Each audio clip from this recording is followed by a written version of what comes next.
Good afternoon, reading room. How are you? Sorry, I'm running way behind in time. I got caught up a little bit in the lovely drizzling rain out there. What a beautiful light rain we have. We are in the book, reading the book, The Case for Christ by Lee Strobel. We're reading this on Tuesday and Wednesday, and then on Thursday, excitedly enough, I'm reading my second memoir because I finished my first one this past weekend. This was really the first one, but this is the second one, but I finished the second one. So it's the first one I finished, Traveling Mercies by Anne Lamott. I just love it. It is really, really good. And it's the story, her story. So, yeah, anyone who writes a story about themselves usually has some sadness in there too. But she really does a great job with not making you feel so sad about sad things that happen in life. This is chapter 5. It is day 5, so we're reading a chapter a day here. And this chapter 5 is called The Scientific Evidence for the Case for Christ. Although it seems to be, I'm reading The Case for Faith, and I don't know how it's different in some ways. Does archaeology confirm or contradict Jesus's biographies?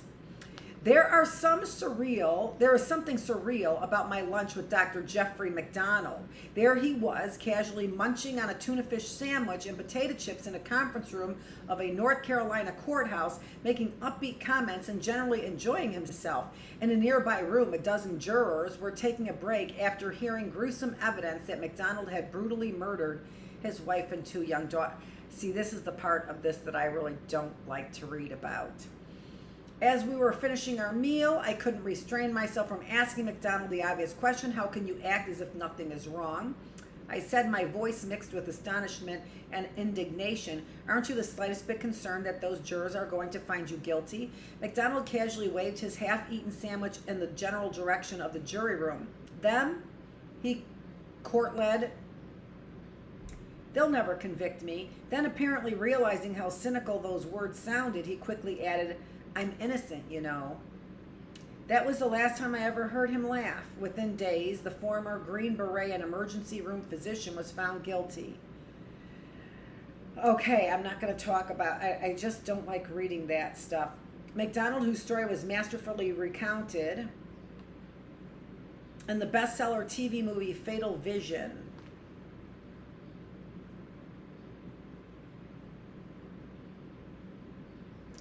However, skepticism alone doesn't win convictions. That requires hard evidence.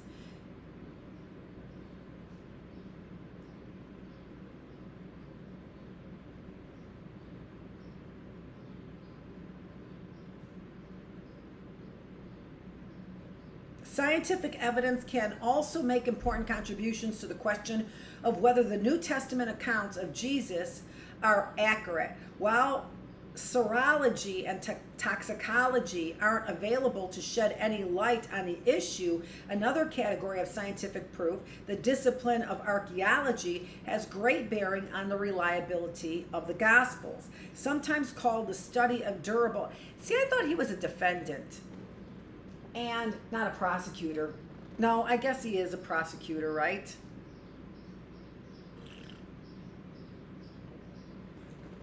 Because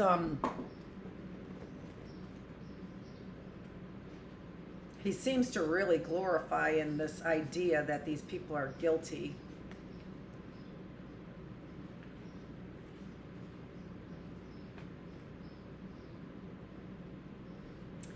And I just actually wanted to see. Yeah. Well, no.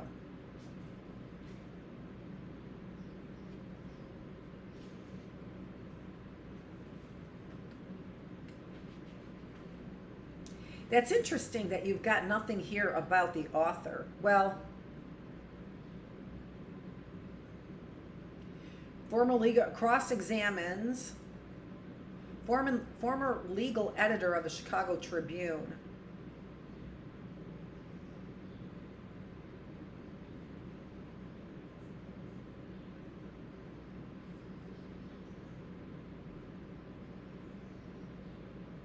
A law degree from Yale Law School.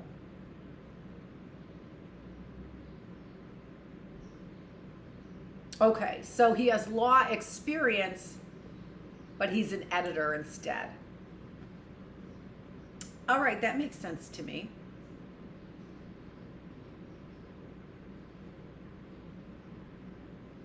Sometimes called the study of durable rubbish, archaeology involves the uncovering of artifacts, architecture, art, coins, monuments, documents, and other remains of ancient cultures. Experts study these relics to learn what life was like in the days when Jesus walked the dusty roads of ancient Palestine. Hundreds of archaeological findings from the first century have been unearthed, and I was curious, did they undermine or undergird the eyewitness stories about Jesus? At the same time, my curiosity was tempered by skepticism. I have heard too many Christians make exorbitant claims that archaeology can prove a lot more than it really can. I was interested in more of the same. So I went on a quest for a recognized authority who has personally dug among the ruins of the Middle East, who has an encyclopedic knowledge of ancient findings, and who possesses enough scientific restraint to acknowledge the limits of archaeology while at the same time explaining how it can illuminate life in the first century. He really does, I have to say, work very hard to find the people who are most, have the most knowledge without being biased to, you know, the degree that you can't let that influence the facts. The fourth interview, John McCrae, PhD. When scholars and students study archaeology, many turn to John McCrae's thorough and dispassionate, see, unbiased, 432-page textbook, Archaeology and the New Testament. When the Arts and Entertainment Television Network wanted to ensure the accuracy of its Mysteries of the Bible program, they called McCrae as well. And when National Geographic needed a scientist who could explain the intricacies of the biblical world, again the phone rang in McCrae's office at well-respected Wheaton College in suburban Chicago. Having studied at Hebrew University, the École Biblique et Archaeologique Francas in Jerusalem, Vanderbilt University Divinity School, and the University of Chicago, where he earned his doctorate in 1967, McCrae has been a professor of New Testament and archaeology at Wheaton for more than 15 years. His articles have appeared in 17 encyclopedias and dictionaries. His research has been featured in the Bulletin of the New East Archaeology Society and other academic journals, and he has presented 29 scholarly papers at professional societies. McCrae is also a former research associate and trustee of the W.F. Albright Institute of Archaeological Research in Jerusalem, a former trustee of the American Schools of Oriental Research, a current trustee of the Near East Archaeological Society, and a member of the editorial boards of Archaeology in the Biblical World and the Bulletin for Biblical Research, which is published by the Institute for Biblical Research. You know, what's always interesting to me is when you get these scholarly people, I mean, come on, who can compare with all of that, right? And also, that being said, I would have to say that there are very few women who can compare. I don't want to speak for all women, but it does seem to be our nature, and my nature would be, come on, that's a lot of work.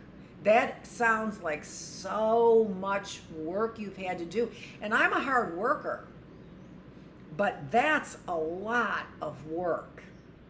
It is. All that, wow. As much as McCrae enjoys writing and teaching about the ancient world, he relishes opportunities to personally explore archaeological digs. He's supervised excavating teams in between all of those books and his representation on all those committees at Caesarea, Sepphoris, and Herodium, all in Israel over an 8-year period. He has studied Roman archaeological sites in England and Wales, analyzed digs in Greece, and retraced much of the Apostle Paul's journey, in his spare time. At age 66, McCrae's hair is turning silvery and his glasses have become thicker, but he still exudes an air of adventure. Over the desk in his office, and in fact also over his bed at home, is a detailed horizontal photograph of Jerusalem. "I live in the shadow of it," he remarked, a sense of longing in his voice as he pointed out specific locations of excavations and significant findings. His office features the kind of cozy couch you'd find on the front porch of a country home. I settled into it while McCrae, casually dressed in an open-necked shirt and a sports jacket that looked comfortably worn, leaned back in his desk chair. Seeking to test whether he would overstate the influence of archaeology, I decided to open our interview by asking him what it can't tell us about the reliability of the New Testament. Well, that's a good question. After all, as McCrae notes in his textbook, even if archaeology can establish that the cities of Medina and Mecca existed in Western Arabia during the 6th and 7th centuries, that doesn't prove that Muhammad lived there or that the Quran is true. Archaeology has made some important contributions, he began, speaking in a drawl he picked up as a child in southeastern Oklahoma. But it certainly can't prove whether the New Testament is the Word of God. If we dig in Israel and find ancient sites that are consistent with where the Bible said we'd find them, that shows that its history and geography are accurate. However, it doesn't confirm that what Jesus said is right. Spiritual truths cannot be proved or disproved by archaeological discoveries. Well, that's an interesting view, isn't it? Of course that's true, but that's interesting. As an analogy, he offered the story of Heinrich Schliemann, who searched for Troy in an effort to prove the historical accuracy of Homer's Iliad. He did find Troy, McCrae observed with a gentle smile, but that didn't prove the Iliad was true. It was merely accurate in a particular geographical reference. Once we had set some boundaries for what archaeology can't establish, I was anxious to begin exploring what it can tell us about the New Testament. I decided to launch into this topic by making an observation that grew out of my experience as an investigative journalist with a legal background. Digging for the truth. In trying to determine if a witness is being truthful, journalists and lawyers will test all the elements of his or her testimony that can be tested.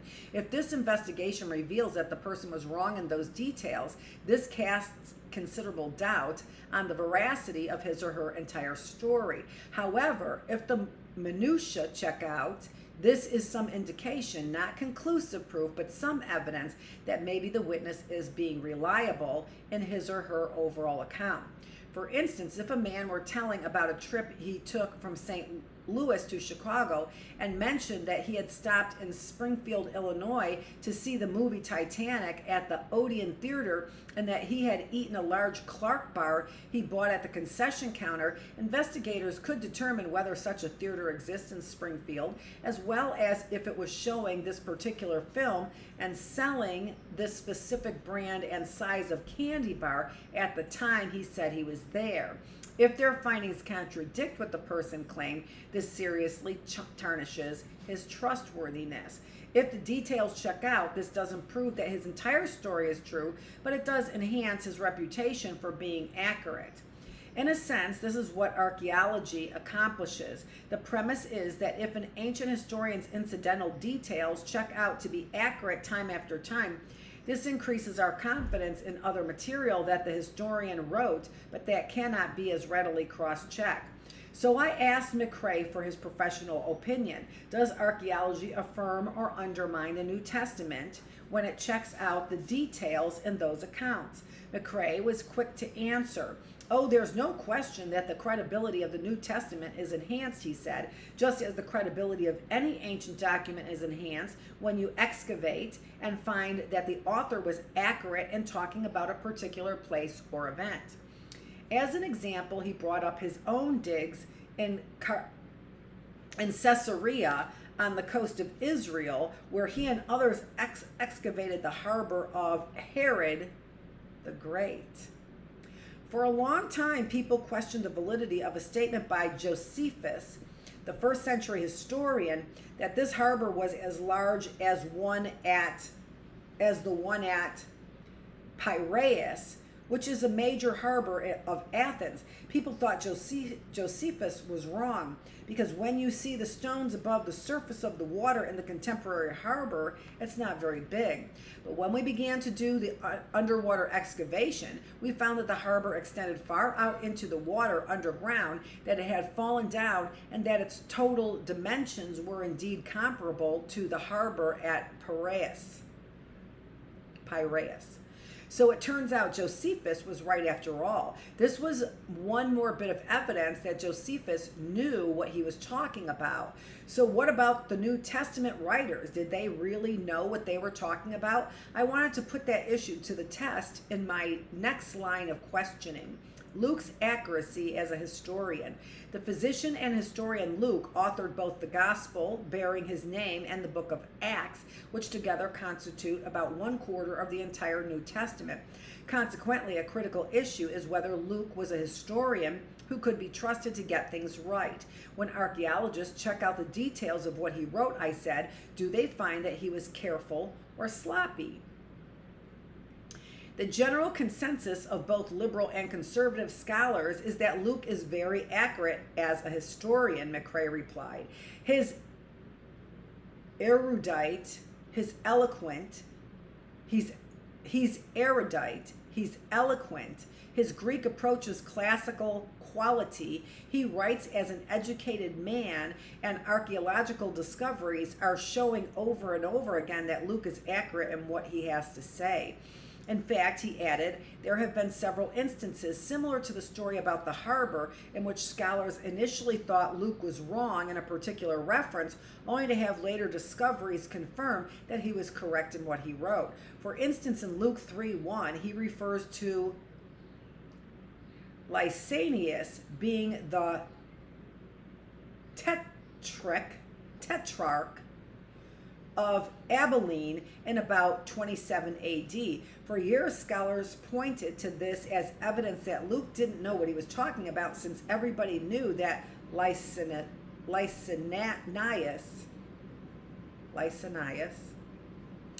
was not a tetrarch, but rather the ruler of Chalcis, half a century earlier. If Luke can't get the basic fact right, they suggested, nothing he has written can be trusted. That's when archaeology stepped in. An inscription was later found from the time of Tiberius from 14 to 37 AD, which names Lysanias as tetrarch of Abila near Damascus, just as Luke had written, McCrae explained. It turned out there had been 2 government officials named Lysanias. Once more, Luke was shown to be exactly right. Another example is Luke's reference in Acts 17:6 to politarchs, which is translated as city officials by the NIV in the city of Thessalonica. For a long time, people thought Luke was mistaken because no evidence of the term politarchs had been found in any ancient Roman documents, McCrae said. However, an inscription on a 1st century ark was later found that begins in the time of the politarchs. You can go back to the British Museum and see it for yourself. And then, lo and behold, archaeologists have found more than 35 inscriptions that mention politarchs, several of these in Thessalonica, from the same time period Luke was referring to. Once again, the critics were wrong and Luke was shown to be right. An objection popped into my mind. Yes, but in the gospel, Luke says that Jesus was walking into Jericho when he healed the blind man Bartimaeus, while Mark says he was coming out of Jericho. Isn't this a clear-cut contradiction that casts doubt on the reliability of the New Testament? McCrae wasn't stung by the directness of my question. Not at all, came his response. It only appears to be a contradiction because you're thinking in contemporary terms in which cities are built and stay put. But that wasn't necessarily the case long ago. Jericho was in at least 4 different locations as much as a quarter of a mile apart in ancient times. The city was destroyed and resettled near another water supply or a new road or nearer a mountain or whatever. The point is, you can be coming out of one site where Jericho existed and be going into another one, like moving from one part of suburban Chicago to another part of suburban Chicago. What you're saying is that both Luke and Mark could be right? I asked. That's correct. Jesus could have been going out of one area of Jericho and into another at the same time. Again, archaeology had answered another challenge to Luke, and given the large portion of the New Testament written by him, it's extremely significant that Luke has been established to be a scrupulously accurate historian, even in the smallest details. One prominent archaeologist carefully examined Luke's references to 32 countries, 54 cities, and 9 islands, finding not a single mistake. Here's the bottom line. If Luke was so painstakingly accurate in his historical reporting, said one book on the topic, on what logical basis may we assume he was credulous or inaccurate in his reporting of matters that were far more important not only to him but to others as well? Matters, for example, like the resurrection of Jesus, the most influential evidence of his deity, which Luke says was firmly established by many convincing proofs. Acts chapter 1, verse 3. The reliability of John and Mark. Archaeology may support the credibility of Luke, but he isn't the only author of the New Testament. I wondered what scientists would have to say about John, whose gospel was sometimes considered suspect because he talked about locations that couldn't be verified. Some scholars charge that since he failed to get these basic details straight, John must not have been close to the events of Jesus' life. That conclusion, however, has been turned upside down in recent years. There have been several discoveries that have shown John to be very accurate, McCrae pointed out. For example, John chapter 5, verses 1 through 15 records how Jesus healed an invalid at the pool of Bethsaida. John provides a detail that the pool had 5 porticos. For a long time, people cited this as an example of John being inaccurate because no such place had been found. But more recently, the pool of Bethsaida.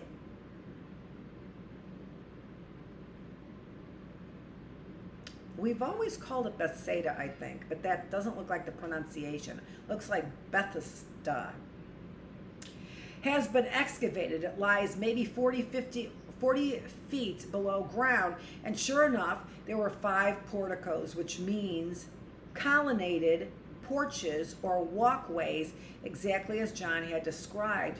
And you have other discoveries, the pool of Siloam from John chapter 9 verse 7, Jacob's well from John chapter 4 verse 12, and the probable location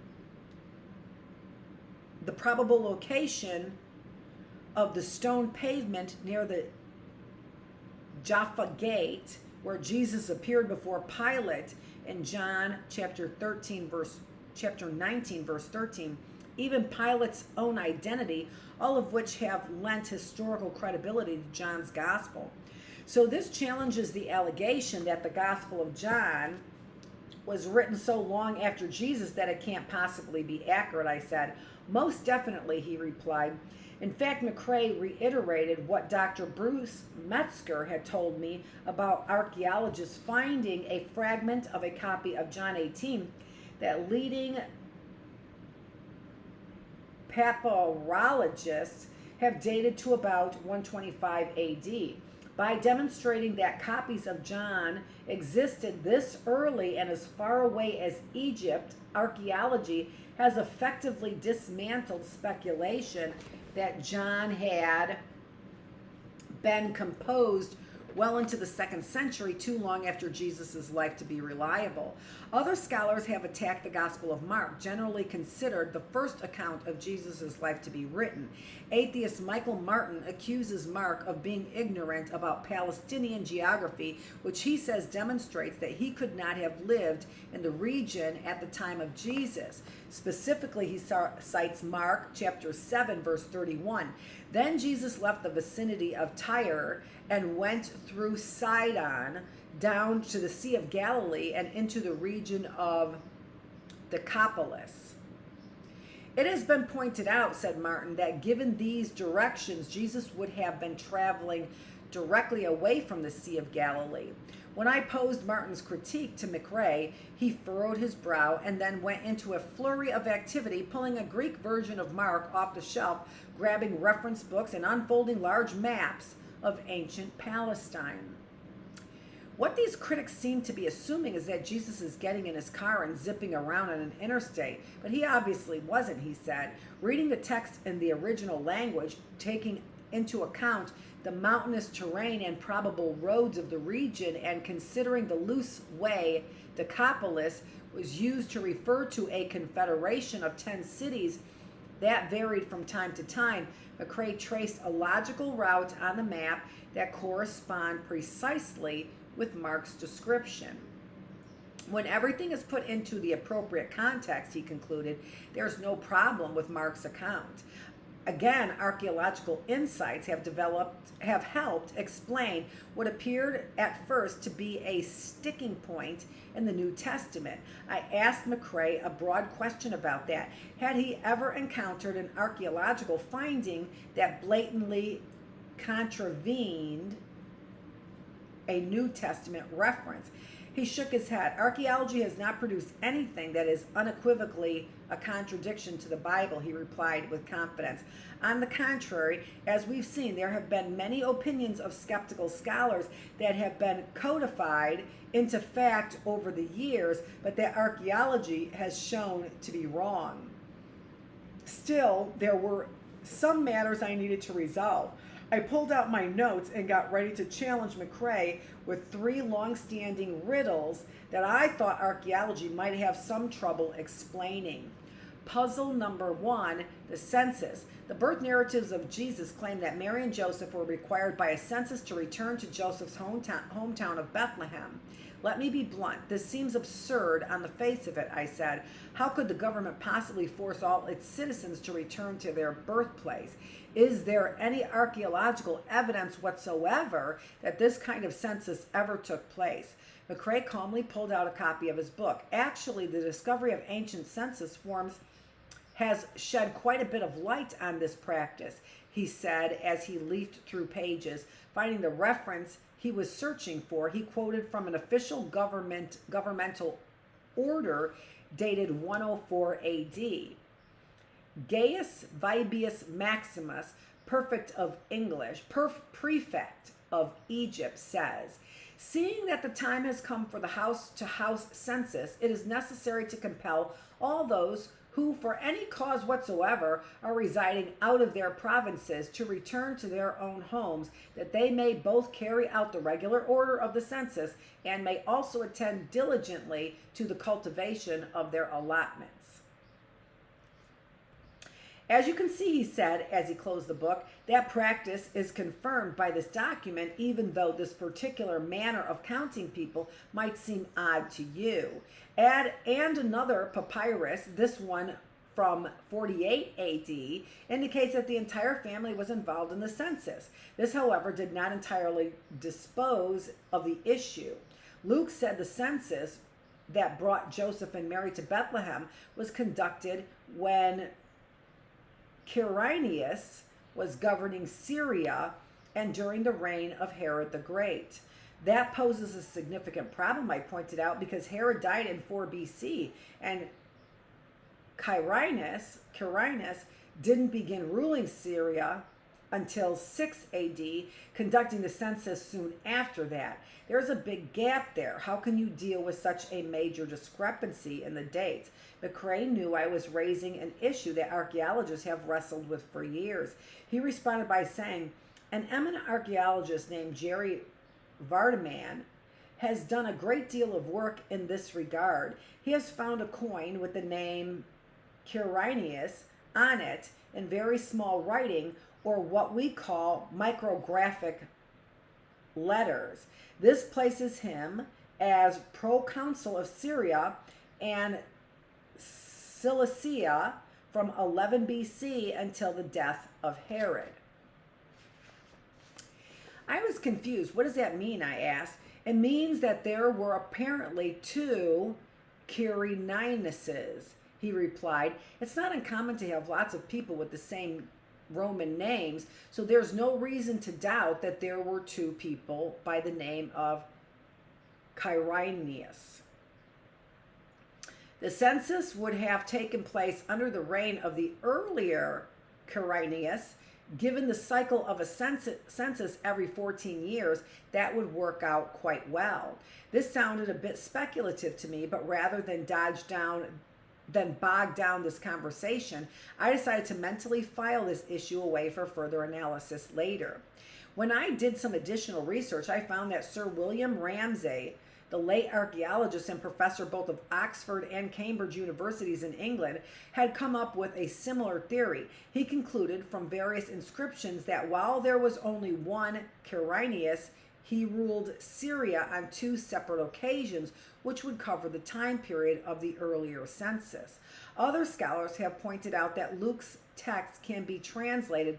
The census took place before Quirinius was governing Syria, which would also resolve the problem. The matter was not precisely pinned down as I would like. However, I had to admit that McCrae and others had offered some plausible explanations.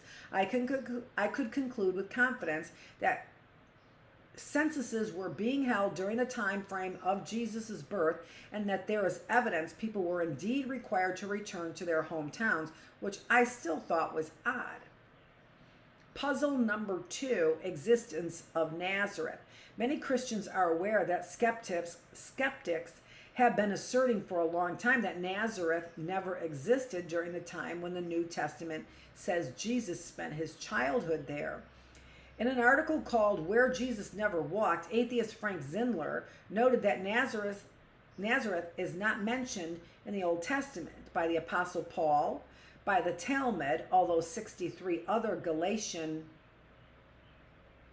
Galilean towns are cited, or by Josephus, who listed 45 other villages and cities of Galilee, including Jaffa, which was located just over a mile from present-day Nazareth. No ancient historian or geographer mentioned Nazareth before the beginning of the 4th century. The name first appears in Jewish literature in a poem written about the 7th century AD. The absence of evidence paints a suspicious picture, so I put the issue directly to McCrae. Is there any archaeological confirmation that Nazareth was in existence during the 1st century? This issue wasn't new to McCrae. Dr. James Strange of the University of South Florida is an expert on this area, and he describes Nazareth as being a very small place, about 60 acres, with a maximum population of about 480 at the beginning of the 1st century, McCrae replied. However, that was a conclusion. I wanted the evidence. How does he know that? I asked. Well, Strange notes that when Jerusalem fell in 70 AD, priests were no longer needed in the temple because it had been destroyed.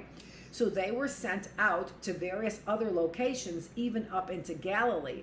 Archaeologists have found a list in Aramaic describing the 24 courses or families of priests who were relocated, and one of them was registered as having been moved to Nazareth.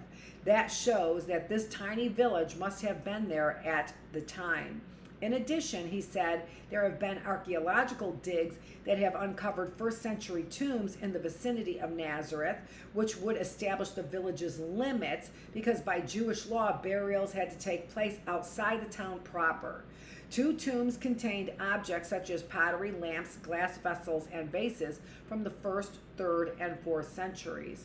McCrae picked up a copy of a book by renowned archaeologist Jack Finnegan, published by Princeton University Press. He leafed through it and then read Finnegan's analysis. From the tombs, it can be concluded that Nazareth was a strongly Jewish settlement in the Roman period. McCrae looked up at me. There has been discussion about the location of some sites from the 1st century, such as exactly where Jesus' tomb is situated. But among archaeologists, there has never really been a big doubt about the location of Nazareth. The burden of proof ought to be on those who dispute its existence. That seemed reasonable. Even the usual skeptical Ian Wilson, citing pre-Christian remains found in 1955 under the Church of the Annunciation in present-day Nazareth, has managed to concede such findings suggest that Nazareth may have existed in Jesus' time, but there is no doubt that it must have been a very small and insignificant place. So the insignificant that Nathanael's musings in John 1:46 now make more sense. Nazareth, he said, can anything good come from there? Puzzle number 3, slaughter at Bethlehem. The Gospel of Matthew paints a grisly scene.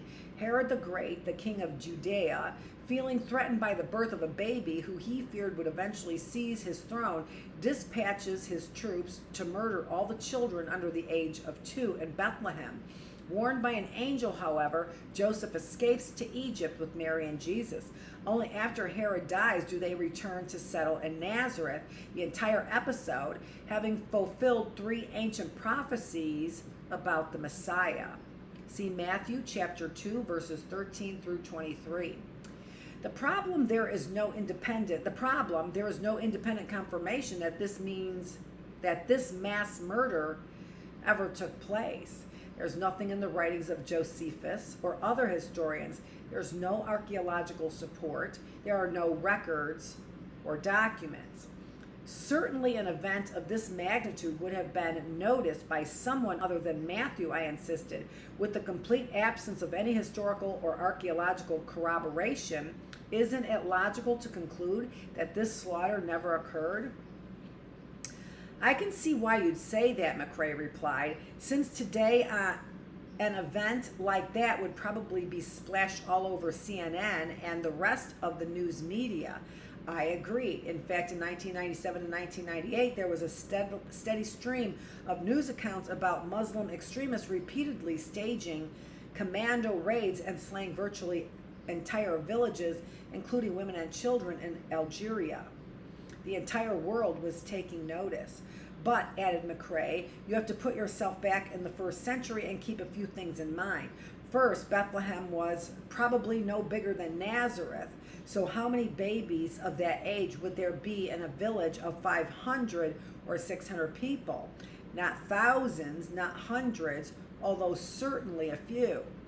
Second, Herod the Great was a bloodthirsty king. He killed members of his own family. He executed lots of people who he thought might challenge him. So the fact that he killed some babies in Bethlehem is not going to captivate the attention of people in the Roman world. And third, there was no television, no radio, no newspaper. It would have taken a long time for word of this to get out, especially from such a minor village way in the back hills of nowhere, and historians had much bigger stories to write about. As a journalist, this was still hard to fathom. This just wasn't much of a story? I asked, a bit incredulous. I don't think it was, at least not in those days, he said. A madman killing everybody who seems to be a potential threat to him, that was business as usual for Herod. Later, of course, as Christianity developed, this incident became more important, but I would have been surprised if this had made a big splash back then. Maybe so, but this was difficult to imagine for a journalist who was trained to sniff out news in a highly technological age of rapid and worldwide communications. At the same time, I had to acknowledge that from what I knew of the bloody landscape of ancient Palestine, McCrae's explanation did seem reasonable. This left one other area I wanted to inquire about, and to me it was the most fascinating of all. Riddle of the Dead Sea Scrolls. Admittedly, there is an allure to archaeology. Ancient tombs, cryptic inscriptions etched in stone or scratched into papyrus, bits of broken pottery, worn coins. They're tantalizing clues for an inveterate investigator. But few vestiges of the past have generated as much intrigue as the Dead Sea Scrolls, hundreds of manuscripts dating from 250 BC to AD 68 that were found in caves 20 miles east of Jerusalem in 1947. They apparently had been hidden by a strict seat of Jews called the Essenes before the Romans destroyed their settlement. Some bizarre claims have been made about the scrolls, including John Macro Allegro's absurd book in which he theorized that Christianity emerged from a fertility cult in which adherents tripped out on hallucinogenic mushrooms. And a more legitimate but nevertheless much questions assertion, papyri expert Jose O'Callahan said one Dead Sea fragment is part of the earliest manuscript ever found of the Gospel of Mark, dating back to a mere 17 to 20 years after Jesus was crucified. However, many scholars continue to be skeptical of his interpretation. In any event, no inquiry into the archaeology of the first century would be complete without asking about the scrolls. Do they tell us anything directly about Jesus? I asked McCrae. Well, no, Jesus isn't specifically mentioned in any of the scrolls, he replied. Primarily, these documents give us insight into Jewish life and customs. Then he pulled out some papers and pointed to an article that was published in late 1977. Although, he added, there was a very interesting development involving a manuscript called 4Q521 that could tell us something about Jesus, about who Jesus was claiming to be. That whet my appetite. Tell me about it, I said with some urgency in my voice. McCrae unfolded the mystery. The Gospel of Matthew describes how John the Baptist, imprisoned and wrestling with lingering doubts about Jesus' identity, sent his followers to ask Jesus this monumental question. Are you the one who was to come, or should we expect someone else? Matthew chapter 11, verse 3. He was seeking a straight answer about whether Jesus really was the long-awaited Messiah. Through the centuries, Christians have wondered about Jesus' rather enigmatic answer. Instead of directly saying yes or no, Jesus replied, "Go back and report to John what you hear and see. The blind man received sight, the lame walk. Those who have leprosy are cured, the deaf hear, the dead are raised, and the good news is preached to the poor." Matthew chapter 11, verses 4 and 5. Jesus' response was an allusion to Isaiah 61, but for some reason Jesus included the phrase, "the dead are raised," which is conspicuously absent from the Old Testament text. This is where 4Q521 comes in. The non-biblical manuscript from the Dead Sea collection, written in Hebrew, dates back to 35 years before Jesus was born. It contains a version of Isaiah 61 that does not include this missing phrase, that does include this missing phrase, "the dead are raised." Scroll scholar Craig Evans has pointed out that this phrase in 4Q521 is unquestionably embedded in the Messianic text, McCrae said. It refers to the wonders that the Messiah will do when he comes and when heaven and earth will obey him. So when Jesus gave his response to John, he was not being ambiguous at all. John would have instantly recognized his words as a distinct claim that Jesus was the Messiah. McCrae tossed me the article in which Evans was quoted as saying, 4Q521 makes it clear that Jesus' appeal to Isaiah 61 is indeed messianic. In essence, Jesus is telling John through the messengers that the messianic things are happening. So that answers John's question, yes, he is the one who is to come. I sat back in my chair. To me, Evans's discovery was a remarkable confirmation of Jesus' self-identity. It was staggering to me how modern archaeology could finally unlock the significance of a statement in which Jesus boldly asserted nearly 2,000 years ago that he was indeed the anointed one of God. And isn't that a better answer than yes, I am? What have I done? What have you seen? And, by the way, it is quoting Isaiah. I think that's an amazing answer. I want to close that door. That's just too loud.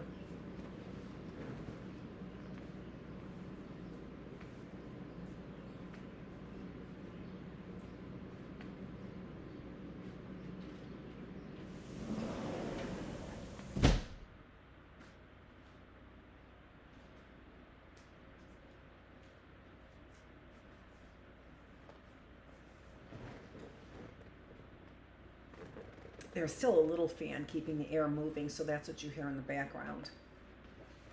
Just in case you wanted to know. Hey, what's that? A remarkably accurate source book. Archaeology's repeated affirmation of the New Testament's accuracy provides important collaboration for its reliability. This is in stark contrast with how archaeology has proved to be devastating for Mormonism. Although Joseph Smith, the founder of the Mormon Church, claimed that his Book of Mormon is the most correct of any book upon the earth, archaeology has repeatedly failed to substantiate its claims about events that supposedly occurred long ago in the Americas. I remember writing to the Smithsonian Institute to inquire about whether there was any evidence supporting the claims of Mormonism, only to be told in unequivocal terms that its archaeologists see no direct connection between the archaeology of the New World and the subject matter of the book. As authors, John Ankerberg and John Weldon concluded in a book on the topic, in other words, no Book of Mormon cities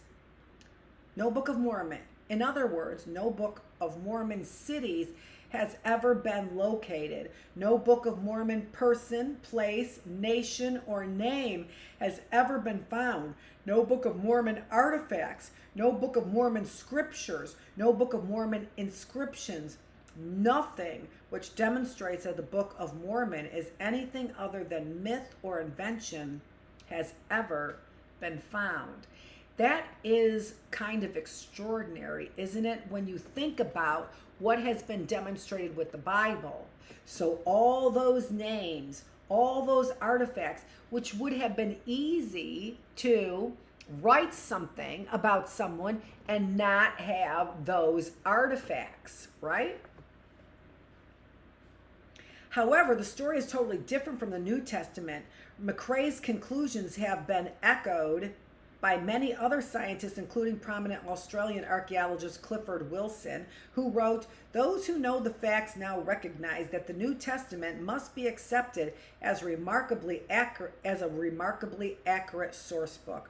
With Craig Bloomberg having established the essential reliability of the New Testament documents, Bruce Metzger having confirmed their accurate transmittal through history, Edwin Yamauchi having demonstrated extensive corroboration by ancient historians and others, and now John McCrae having shown how archaeology underscores their trustworthiness, I have to agree with Wilson. The case for Christ, while far from complete, was being constructed on solid bedrock.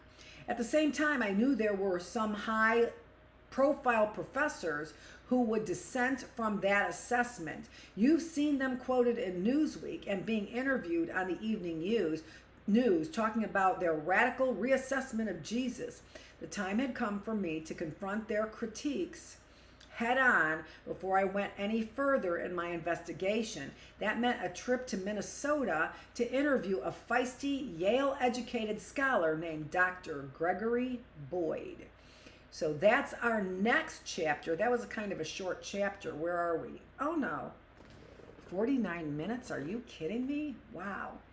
So chapter 6 is coming up. The rebuttal evidence. Is the Jesus of history the same as the Jesus of faith? Well, that's an interesting question, isn't it? Here are deliberations, questions for reflection or group study. What do you see as some of the shortcomings and benefits of using archaeology to corroborate the New Testament? If Luke and other New Testament writers are shown to be accurate in reporting incidental details, does this increase your confidence that they would be similarly careful in recording more important events? Why or why not? Number 3, why do you find Dr. McCrae's analysis of puzzles concerning the census, the existence of Nazareth, and the slaughter of Bethlehem to be generally plausible or implausible? I didn't know Nazareth was never really mentioned in the Bible or found. That's so interesting to me. Until these archaeological discoveries, right? Number 4, after having considered the eyewitness, documentary, corroborating, and scientific evidence, so those are the first 4 or 5 chapters now, eyewitness, documentary, corroborating, and scientific evidence in the case for Christ, stop and assess your conclusions so far. On a scale of 0 to 10, with 0 being no confidence in the essential reliability of the Gospels, and 10 being full confidence, where would you rate yourself at this point? What are some reasons you chose that number? I would have to say 8.